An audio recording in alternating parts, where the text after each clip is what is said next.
অর্জুন ছিল এক ছোট শহরের 16 বছরের ছেলে।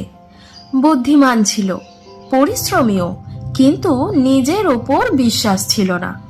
সহপাঠীরা পড়াশোনায় ভালো, খেলাধুলায় এগিয়ে, বন্ধু বান্ধবও বেশি। অর্জুন ভাবতো, আমি তো স্রেফ একজন সাধারণ ছেলে, যাকে কেউ লক্ষ্যই করে না। একদিন স্কুলে ঘোষণা হলো বিতর্ক প্রতিযোগিতা হবে। অর্জুনের মনে ইচ্ছে জাগলো অংশ নেওয়ার, কিন্তু মনে এক আওয়াজ বলল, তুমি পারবে না, সবাই হাসবে তোমার উপর। আর সেই ভয়ে সে নাম লেখালো না। সেদিন বিকেলে ক্লাস শেষ হওয়ার পরও অর্জুন একা বসেছিল ক্লাসরুমে। তার শিক্ষক মিস মীরা চুপচাপ ঘরে ঢুকলেন।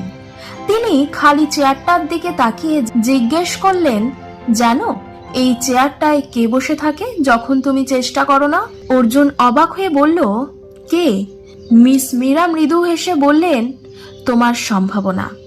তুমি যখন পিছিয়ে যাও তখন তোমার সম্ভাবনা এই খালি চেয়ারটায় বসে অপেক্ষা করে, কবে তুমি সাহস করে উঠে দাঁড়াবে। এই কথাগুলো সরাসরি মনে গেঁথে গেল অর্জুনের।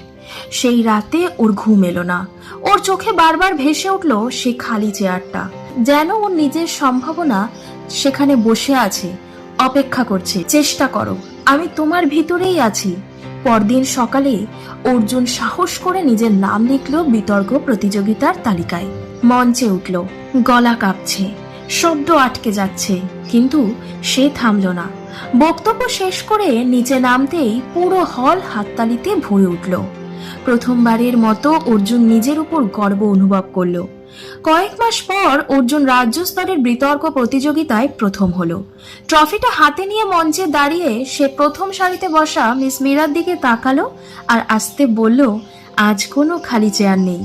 এই গল্পের থেকে আমরা এটাই শিখলাম, ভয়কে তোমার সম্ভাবনা চুরি করতে দিও না। পারফেক্ট হতে হবে না, শুধু চেষ্টা করো। আজকের প্রচেষ্টাই আগামীকালের সাফল্যের ভিত্তি। তো ছোট্ট বন্ধুরা, আজকের এই গল্পটি কেমন লাগলো? যদি ভালো লেগে থাকে একটা লাইক এবং একটা কমেন্ট করে জানিও। আজকের মতো এখানেই টাটা। তোমরা সকলে খুব ভালো থাকো, সুস্থ থাকো, আনন্দে থাকো, আর আমার চ্যানেলটির অবশ্যই পাশে থেকো।